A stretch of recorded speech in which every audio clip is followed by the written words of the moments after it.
Happiness is a word we hear everywhere. We're taught to chase it as if it's a destination.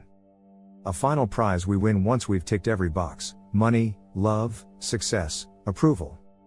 But no one really explains what happiness is. They show us highlight reels. Tell us to stay positive.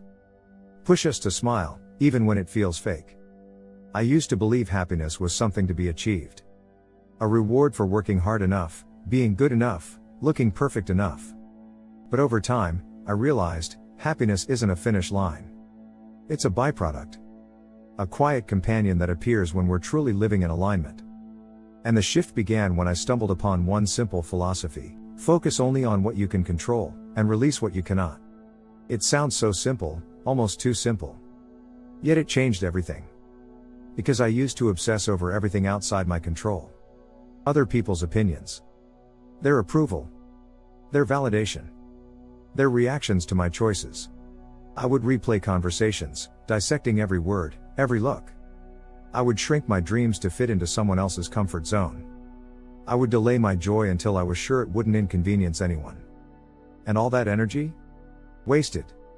The more I tried to control what wasn't mine to carry, the more anxious and disconnected I felt. It's like pouring water into a bucket full of holes. No matter how much you give, it never feels full. This philosophy taught me something radical: your peace begins where your control ends. When you realize you can't force someone to understand you. You can't control how the world receives your truth. You can't predict every outcome or prevent every loss. What you can do is show up. Fully. Honestly. With integrity. What you can do is live so aligned with your values that even if the world misunderstands you, you're at peace inside your own heart. Happiness is not found in controlling everything. It's found in surrendering to what is, while staying true to who you are. Freedom is the moment you stop needing to manage everything around you and start taking full responsibility for your own energy. When I applied this, life softened. I stopped bending myself into shapes for approval. I stopped rehearsing every conversation in my head. I stopped waiting for others to validate my worth. Instead, I asked myself, is this aligned with my values? Am I acting from love or from fear? Am I staying true to my own path, even if it's misunderstood? Slowly, I began to reclaim my time, my energy, my mind. I stopped worrying if someone didn't like me, because their perception isn't my responsibility. I stopped obsessing over outcomes, because the process is where I actually live. Happiness isn't a permanent state of bliss. It's a quiet trust in yourself. A gentle knowing that no matter what happens around you, you'll choose to respond rather than react. To create rather than complain. To stay open rather than close down. You can't calm the storm, so stop trying. What you can do is calm yourself. The storm will pass. This simple philosophy reminded me that life is not about perfect conditions. It's about finding steadiness within the imperfection. It's about feeling joy even when things are incomplete. It's about allowing moments to be as they are, without forcing them into our expectations. Most of us carry an invisible scorecard, a list of things that need to happen before we can feel happy. I'll be happy when they apologize.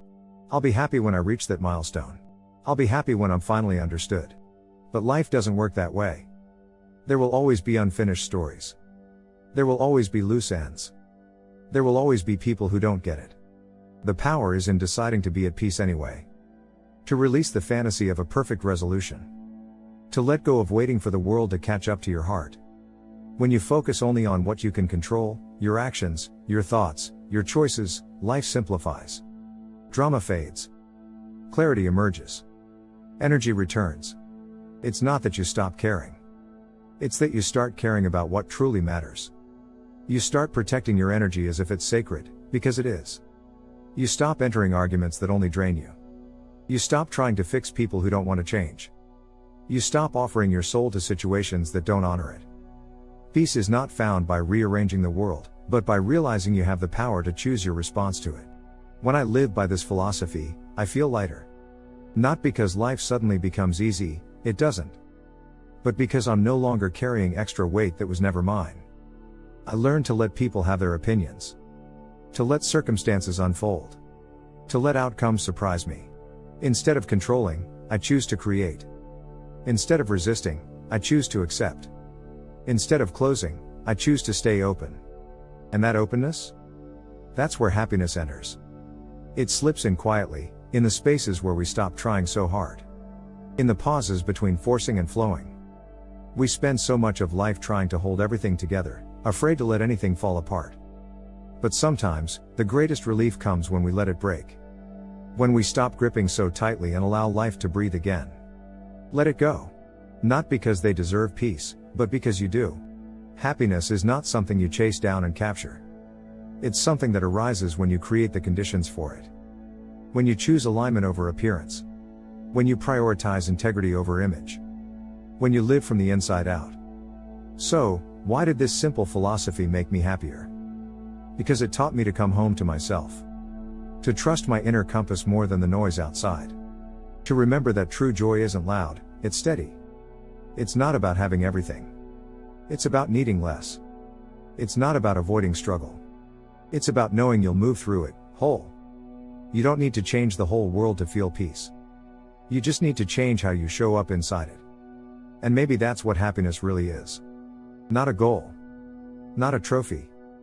But a byproduct of living in such deep alignment that even when things fall apart, you don't